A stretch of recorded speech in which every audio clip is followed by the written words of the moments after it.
Hi guys, Mulos here. Today's video, this is my video podcast episode 1, and I'm going to be talking about what you need to get started or what you need to do online business, online work in Africa and Zambia. So Africa is not a country, but some of the problems, difficulties or challenges you face in one country, you probably face in another country or a whole host of countries. Like a person having difficulties with PayPal in Nigeria might have the same difficulties as somebody in Zambia, Congo DRC, Congo Brazzaville, Mozambique, and so on. So I've been doing some online business, online work for a couple of years, and I've come up with my list of 4 things that you need to in order to be able to do online business or online work across Africa. Right, so the first thing you need is the most basic. You need internet. Now, there's a lot of confusion on what type of internet you need. Some people believe you need to have the best, fastest, most expensive internet. You don't. You just need internet access. Even a 200 kilobits per second internet connection can work. It will be frustratingly slow, but it will be able to work because you need to be able to go on the internet, log into some websites, upload some stuff, download some stuff, go on your social media, send messages on WhatsApp, Facebook, Instagram. You just need internet access. So even slow internet can work. It won't be the best, but it can work. So go with what your pocket can afford. If you can only afford a lower plan internet connection, go for that. If you can afford the best, go for that. If you've got free Wi-Fi or office internet, try to use what you can. The next thing is the most important. You need to have a means of getting paid. If you can't get paid, you can't do business. You might have a buyer in Burkina Faso, a buyer in Belarus, Canada, Australia, Antarctica. You can have a buyer anywhere in the world. And if they are unable to send you a payment fast and with minimal charges to both the sender and you, the receiver, it's not really practical. Bank transfers don't work like in the movies where you just do a transfer from Russia and within seconds it hits your account in South Africa or Brazil. It doesn't work like that in the real world. Bank transfers, international bank transfers, are usually expensive and they're usually slow, and they've got a lot of impediments like sanctioned people can't receive, blacklisted people can't receive, and so on. But when it comes to the best you can use is e-currency. E-currency platforms are like PayPal, Skrill, Payoneer, NetTeller, WebMoney, Paysera, and so on. If you don't know how e-currency works, it works just like mobile money. If you've got a mobile money account in your country, that's how e-currency works, but it's on a global scale. The same way mobile money, your phone number is your mobile money account. In e-currency, your email address is your e-currency account, and someone with the same e-currency account can send you funds or receive funds from you. And there are also workarounds if they don't have an account, how they can send to you. Some e-currency accounts like Skrill allow to send to third parties. Terms and conditions apply. Then also Skrill can send to other platforms like Payoneer or Paysera, whereas PayPal you can only receive or send from someone with PayPal.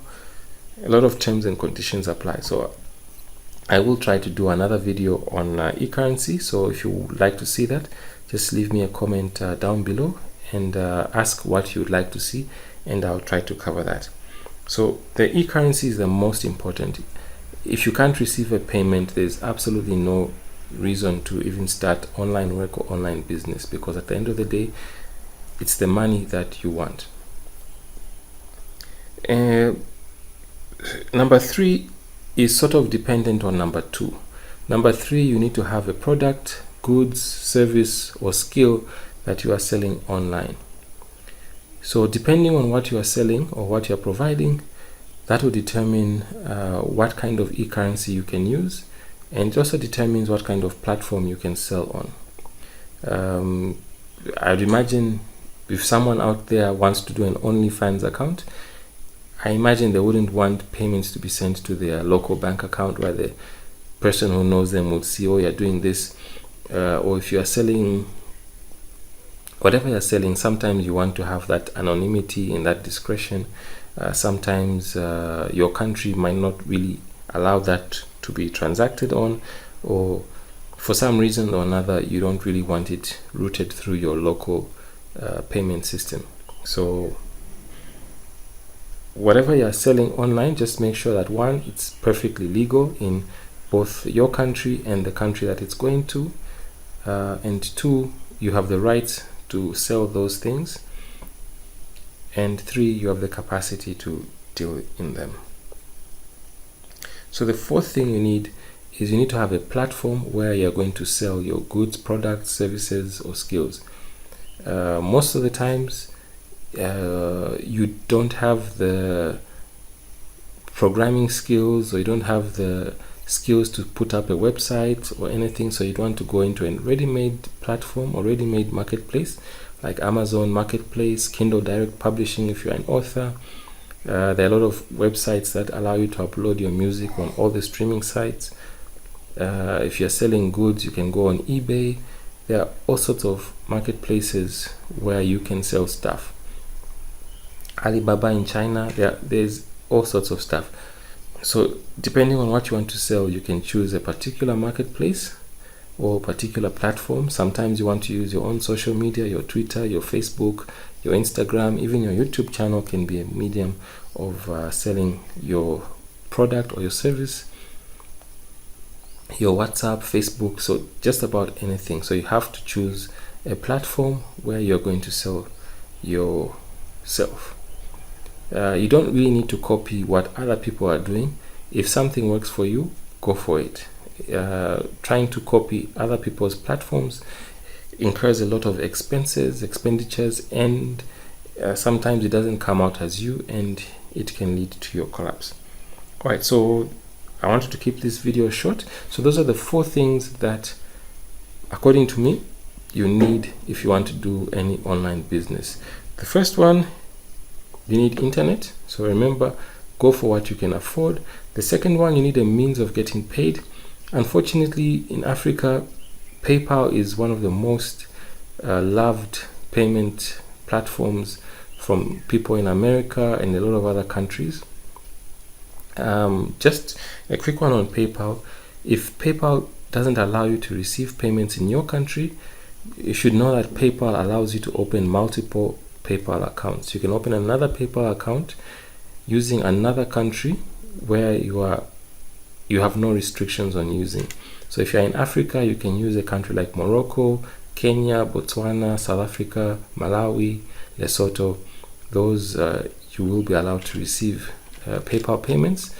Choose a business account, because a business account allows you to link your actual phone number in your country. If you've got a Zambian phone number, you can link it to any of those countries in a business account.